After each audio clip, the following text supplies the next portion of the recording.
Comedy ಕಿಲಾಡಿಗಳ ಖ್ಯಾತಿಯ ಚಂದ್ರಶೇಖರ್ ಅವರು ಆತ್ಮಹತ್ಯೆಯನ್ನು ಮಾಡಿಕೊಂಡಿದ್ದಾರೆ. ಇವತ್ತು ಅವರ ಪತ್ನಿಯವರಿದ್ದಾರೆ. ಇವತ್ತು ಅವರ ಕಾರ್ಯಗಳನ್ನು ಕೂಡ ಮಾಡಿರುವಂಥದ್ದು. ಅವರನ್ನು ಮಾತಾಡ್ತೀನಿ. ಚಂದ್ರಶೇಖರ್ ಅವರು ನೀವು ಅವಾಗ ಯಾವಾಗ ಏನು ಎಲ್ಲೋ ಇದು ಅಂದರೆ ಅವರು ನಾವು ಕಟ್ಟಿಗೆಯಲ್ಲಿ ಅಂತ ಅಲ್ಲಿ ಕೆಲಸಕ್ಕಿದ್ದಿದ್ದು ಭಟ್ರ ಮನೆಯಲ್ಲಿ. ಅಲ್ಲಿ ಬೆಳಿಗ್ಗೆ ಸರಿಯಾಗಿ ಇದ್ದಾರೆ, ನನ್ನ ಜೊತೆ ಚೆನ್ನಾಗಿ ಮಾತಾಡಿದ್ದಾರೆ, ತಿಂಡಿ ಮಾಡಿದ್ದಾರೆ, ನಾನೇ ಎಲ್ಲ ಮಾಡಿಕೊಟ್ಟಿದ್ದೀನಿ, ದೋಸೆ ಮಾಡಿದ್ದೀನಿ, ತಿಂಡಿ ತಿನ್ಕೊಂಡು ಹೋಗಿದ್ದಾರೆ. 8 ಗಂಟೆಗೆ ಕೆಲಸಕ್ಕೆ ಹೋಗೋದು.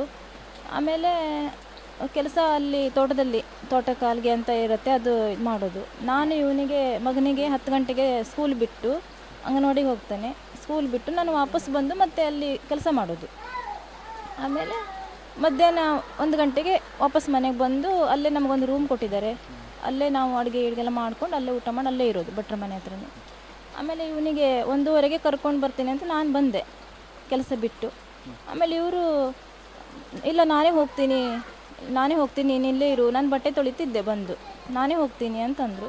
ನಾನೇ ಹೋಗ್ತೀನಿ, ನಿಮ್ಗೆ ಸುಸ್ತಾಗಿದೆ ಅಂತಂದೆ ನಾನು. ಇಲ್ಲ ನಾನೇ ಹೋಗ್ತೀನಿ ಅಂತ ಬೇರೆ ಬಟ್ಟೆ ಹಾಕ್ಕೊಂಡು, ಅದು ಕೆಲಸದ ಬಟ್ಟೆ ತೆಗೆದಿಟ್ಟು ಬೇರೆ ಬಟ್ಟೆ ಹಾಕ್ಕೊಂಡು ಹೋಗಿದ್ದಾರೆ.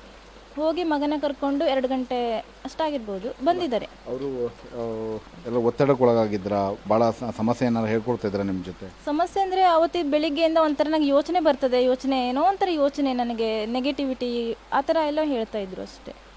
ಎಲ್ಲ ಚೆನ್ನಾಗೇ ಇದ್ದಾರೆ, ರಾತ್ರಿನೂ ಚೆನ್ನಾಗಿದ್ದಾರೆ, ಬೆಳಿಗ್ಗೆನೂ ಸರಿಯಾಗಿದ್ದಾರೆ, ಏನೂ ಪ್ರಾಬ್ಲಮ್ ಇರಲಿಲ್ಲ. ಹಿಂದೆ ಇದೆ ನಾನು ನಿಮ್ಮ ಇದು ನೋಡಿದಾಗ ಅವರು ಮಾನಸಿಕವಾಗಿ ಭಾಳ ನೋವನ್ನು ಅನುಭವಿಸ್ತಾ ಇದ್ರು, ಕುಸ್ತಿದ್ರು ಅಂತೇಳಿ.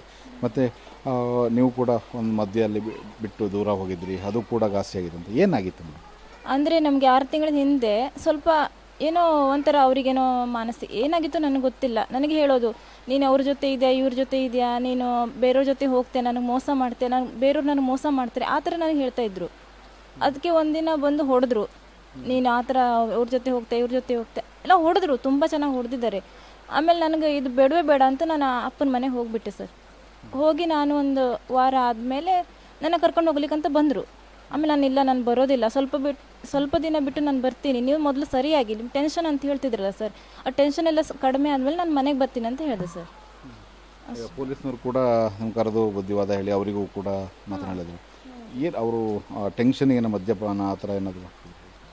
ಅಂದರೆ ಸ್ವಲ್ಪ ಕುಡಿತಾ ಇದ್ರು ಅಷ್ಟೇ, ನನ್ನ ಪ್ರಕಾರ ಅಷ್ಟೇ, ಇನ್ನೇನು ಇಲ್ಲ ಅಷ್ಟೇ. ಅವರಿಗೆ ಆಸೆ ಏನಿತ್ತು, ಏನಾದರೂ ಮತ್ತೆ ಸಿನಿಮಾ ಮತ್ತು ರಿಯಾಲಿಟಿ ಶೋಗಳಿಗೆ ಭಾಗವಹಿಸಬೇಕು ಅನ್ನೋ ರೀತಿಯಲ್ಲಿ ಹೇಳ್ತಾ ಇದ್ರು ನನ್ನ ಜೊತೆನೂ, ನೀನು ಈ ಸಲ ನಿನ್ನ ಸಂಬಂಧನೋ ಅಕ್ಟೋಬರ್ದಲ್ಲೇನೋ ಸ್ಟಾರ್ಟ್ ಆಗುತ್ತೆ, ನೀನು ನನ್ನ ಜೊತೆ ವರ್ಕ್ ಮಾಡುವಂತೆ, ನೀನು ಮಗನ ಕರ್ಕೊಂಡೋಗಿ ಅಲ್ಲೇ ಸೇರಿಸೋಣ ಸ್ಕೂಲಿಗೆ ಎಲ್ಲೇನೋ ಹೇಳ್ತಾ ಇದ್ರು.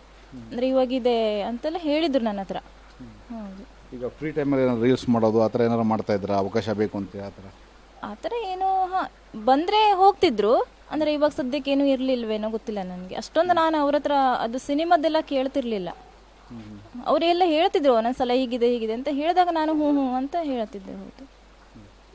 ಬಟ್ ಎಲ್ಲೋ ಒಂದು ಕಡೆ ಈ ಸಿನಿಮಾ ಇದರಲ್ಲಿ ಅವರ ಕೆಲಸಗಳ ಬಗ್ಗೆ ಜಾಸ್ತಿ ಅವಕಾಶಗಳು ಸಿಗಲಿಲ್ಲ, ರಿಯಾಲಿಟಿ ಶೋಗಳು ಧಾರಾವಾಹಿಗಳನ್ನು ಮಾಡಿದರು, ನಂತರದಲ್ಲಿ ಪಾತ್ರಗಳು ಬೇಕಿತ್ತು ಅನ್ನೋಂಥ ಆ ಥರ ಒಂದು ಹಂಬಲ ಏನಾದ್ರು ಇತ್ತು ಅವರಿಗೆ? ಆಸೆ ಇತ್ತು ಸರ್. ಅಂದರೆ ನಾನು ಹೋಗಬೇಕು, ನಾನು ಮಾಡಬೇಕು, ನಾನು ತುಂಬ ಬೆಳಿಬೇಕು ಅಂತ ಹೇಳ್ತಾನೆ ಇದ್ರು ಕೂಡ. ಅದು ಸ್ವಲ್ಪ ಖಿನ್ನತೆಗೆ ಇಲ್ಲ, ಆ ಥರ ಏನೂ ಇಲ್ಲ, ಆ ಥರದ್ದೇನೂ ಇಲ್ಲ. ಸಂಸಾರಿಕವಾಗಿ ಒಂದು ಸ್ವಲ್ಪ ಅವರು ಬೇಸರವನ್ನು ವ್ಯಕ್ತಪಡಿಸ್ತಾರೆ, ಅದು ಕಾರಣ ಆಯಿತು? ಆ ಥರ ಏನೋ ಗೊತ್ತಿಲ್ಲ ನನಗೆ, ಆ ಥರ ಏನೋ. ನಿಮ್ಗೆ ಎಷ್ಟು ಜನ ಮಕ್ಕಳಿದ್ದಾರೆ? ಏನು? ಇವರೊಬ್ಬನೇ ಸರ್. ಮದುವೆ ಆಗಿದೆ ಯಾವಾಗ? ಮದುವೆ ಆಗಿದ್ದು ನಮ್ಮದು ಮೇ 3ನೇ ತಾರೀಕಿಗೆ 2021ರಲ್ಲಿ. ಇವಾಗ 5 ವರ್ಷ ಆಗ್ತಾ ಬಂದಿದ್ದು. ಆಯಿತು. 5 ವರ್ಷ ಆಯಿತು. ಹಾಂ ಆಯಿತು. ಅಂದರೆ ಅವರು ಕಾಮಿಡಿ ಕಿಲಾಡಿಗಳನ್ನು ಮಾಡಿದ ನಂತರದಲ್ಲಿ ನೀವು ಮದುವೆ? ಹಾಂ, ಅಂದರೆ ಆವಾಗ ನಾವು ಮದುವೆ ಆಗಿರಲಿಲ್ಲ. ಕಾಮಿಡಿ ಕಿಲಾಡಿ ಶೋ ಹೋಗಬೇಕಿದ್ರೆ ನಮ್ಮದು ಸ್ವಲ್ಪ ಮನೆಯೆಲ್ಲ ಎಂಗೇಜ್ಮೆಂಟ್ ಆಗಿದೆ. ಆವಾಗ ನಂತರ ಮದುವೆ ಆದರು. ಈಗ ಅವರು ತಾನು ಒಳ್ಳೆ ಬೆಳಿಬೇಕು, ಯಾಕಂದ್ರೆ ನಿಮ್ಮ ಸಿದ್ಧಿ ಜನಾಂಗದಲ್ಲಿ ಭಾಳಷ್ಟು ಜನ ಯುವಕರು ಇವಾಗ ಸಿನಿಮಾ ಇಂಡಸ್ಟ್ರಿಗೆ ಹೋಗ್ತಾ ಇರೋವಂಥದ್ದು. ಅಂದರೆ ಇವರು ಆಸೆ ಏನಾದ್ರು ವ್ಯಕ್ತಪಡಿಸಿದ್ರೆ ಹೇಗೆ?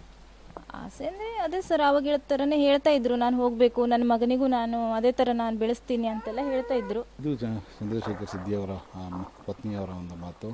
ಅವರಿಗೆ ಮಾನಸಿಕ ಒತ್ತಡಗಳಿದ್ವು, ಮಾನಸಿಕವಾಗಿ ಒಂದಷ್ಟು ಒಳಗಾಗಿದ್ದರು, ಅಂಥದ್ರಲ್ಲಿ ಈ ರೀತಿ ಆಗಿದೆ ಅನ್ನೋದನ್ನು ಹೇಳ್ತಾ ಇರುವಂಥದ್ದು. ಕ್ಯಾಮ್ರಾಮನ್ ಸುರೇಂದ್ರ ಜೊತೆ ನವೀನ್ ಸಾಗರ್, ಪಬ್ಲಿಕ್ ಟಿವಿ, ಯಲ್ಲಾಪುರ.